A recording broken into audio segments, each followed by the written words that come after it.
Ya, assalamualaikum warahmatullahi wabarakatuh. Sekarang gua akan ngejelasin skripsi yang berjudul analisis pengaruh penerapan internet banking dan ukuran perusahaan terhadap kinerja keuangan perbankan di Indonesia. Ya, bisa dilihat di sini ya. Ini judulnya, ini yang pasti metodenya ini kuantitatif. Kenapa kuantitatif? Karena udah ada kata pengaruh, udah pasti ini kuantitatif. Nah, bisa lihat di sini nih kuantitatif karena ada kata pengaruh. Bentar, kita temen dulu nih pengaruh ini nih guys. Terus kemudian penerapan internet banking. Nah, ini tuh artinya ini variabel X1. Nah, ini namanya variabel X1. Nah, itu guys.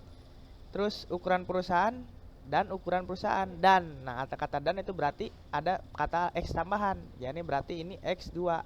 Nah, X2. Nah, selanjutnya guys, kalau ini terhadap kinerja keuangan perbankan. Nah, terhadap ini udah pasti udah terhadap ini berarti Y, variabel Y.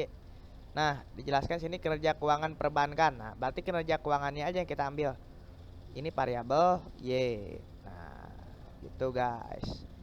Selanjutnya kita lihat dari pendahuluannya dulu ya, buat yang mau nyusun proskrip.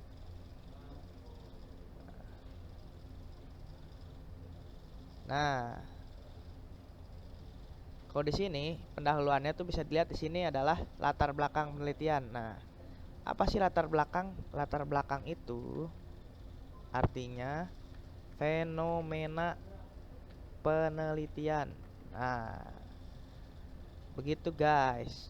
Jadi di penelitian kalian tuh harus ada fenomenanya gitu. Terutama kayak masalah misalnya kinerja keuangan, ukuran perusahaan. Ini kan tadi kan internet banking ya. Berarti masalahnya apa nih internet banking dari apa berarti? Nah, dari teknologi. Nah, ada teknologi kan di sini. Seperti itu, guys. Selanjutnya, sudah kalian nemuin fenomenanya, inilah kita skip aja ya. Nah, dalam latar belakang juga nih harus ada penelitian terdahulunya. Ini nggak ada nih. Ini tidak ada nih. Dia hanya kopas-kopas aja. Harus ada jurnal dari peneliti sebelumnya. Gitu. Terus untuk yang kedua, nah ini rumusan masalah.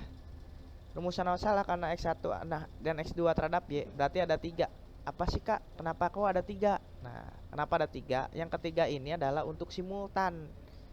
Simultan itu artinya bersama-sama antara X1 dan X2 terhadap Y. Nah, seperti itu guys. Selanjutnya guys, yang harus diperhatikan dalam penelitian kuantitatif ini ya, tinjauan pustaka. Nah, kenapa bang kak? Kenapa nggak langsung internet banking? Nah, karena ini namanya grand theory. Grand theory. Nah, grand theory ini artinya teori awal. Artinya semua teori dari awal. Nah, kita kan perbankan nih. Otomatis kita harus ada pengertian bang dong awal dulu. Nah, itu namanya grand theory guys. Selanjutnya ini kita skip aja dulu. Kita skip. Kita skip. Kita langsung ke bab 3. Bentar, bab 3-nya mana nih? Nah, sini dulu deh. Nah, di bab 2 dulu ya. Di bab 2 juga kerangkanya harus ada penelitian terdahulu. Apa sih penelitian terdahulu? Itu tuh peneliti sebelum kita dan harus sama dengan judul yang kita ambil gitu guys. Nah, misalnya di sini nih, misalnya Indra Kurnia. Nah, dia juga udah pernah neliti nih. Nelitinya apa nih? Misalnya variabel kita tadi ada ukuran perusahaan nih atau frame Z. Ada kan? Nah, kita juga ada variabel ini terhadap ROA, ada kan? Nah, kita tulis sini ada. Selanjutnya, yang internet banking, ada kan nih jurnal internasional nih? Ada kan jurnal internasional? Nah, hasilnya juga pasti ada, guys, gitu. Selanjutnya di bab 2 tuh yang penting tuh ada lagi kerangka konseptual. Nah, apa sih ini artinya? Ini tuh adalah kerangka gambar dari kurang lebih penelitian kita tuh kayak gimana arahnya hasilnya. Nah, ini dari pertama dari X1 ke Y, terus X2 ke Y. Nah, baru secara gabungan nih kotak yang ini nih, guys. kotak yang ini nih. Nah, kotak yang ini gabungannya ke Y juga gitu. Nah, hipotesis apa tadi? Nah, hipotesis dari ini.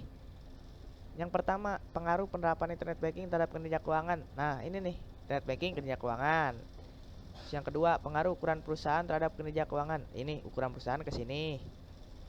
Selanjutnya ada yang simultan, pengaruh penerapan internet banking dan ukuran perusahaan. Nah, berarti secara semua ke sini guys. Nah, itu artinya gimana sih hipotesisnya ada 3. Nah, ya anak-anak actually juga ada 3 gitu. Selanjutnya ada metodologi penelitian. Nah, ini tuh penting guys, karena ini metodologi penelitian itu adalah alat analisis tentang bagaimana cara kita menyelesaikan penelitian. Nah, ibaratnya gini nih, lu mau ke Jakarta, lu pilihannya ada naik motor atau naik mobil. Nah, kayak gitu. Ibaratnya cara kita untuk mencapai satu tujuan penelitian itu metodologi penelitian namanya. Kalau yang ini apa nih? Nah, ini tuh penelitian kuantitatif deskriptif. Nah, untuk lebih jelasnya kalian baca aja ya. Kemudian, selanjutnya ada yang penting tuh operasional variabel. Nah, apa tadi operasional variabel? Nah, kayak yang tadi, yang variabel X1 apa, X2 apa, dan Y apa.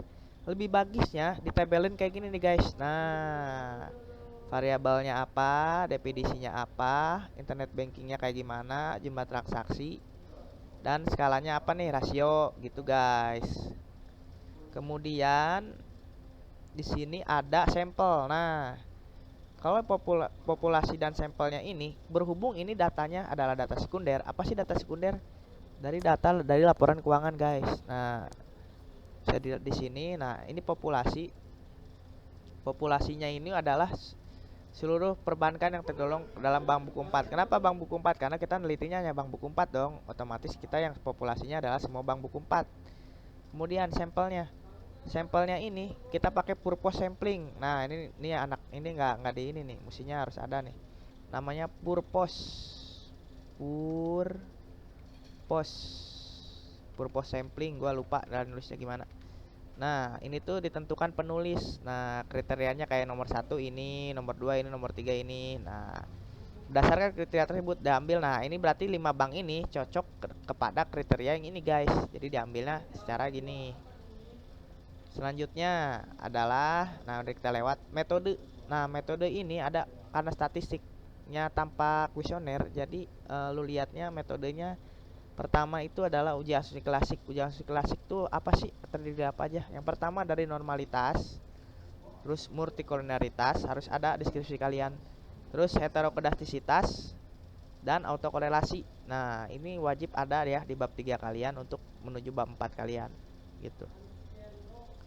Kemudian ada juga ini jantungnya penelitian tuh ada ini nih, pengujian hipotesis. Nah, ini jantungnya penelitian. Yang pertama apa sih, Kak? Yang pertama ada analisis regresi. Kamu harus pakai regresi. Nah, ini rumusnya. Y itu apa? Y itu variabel terikat tadi, variabel dependen kamu.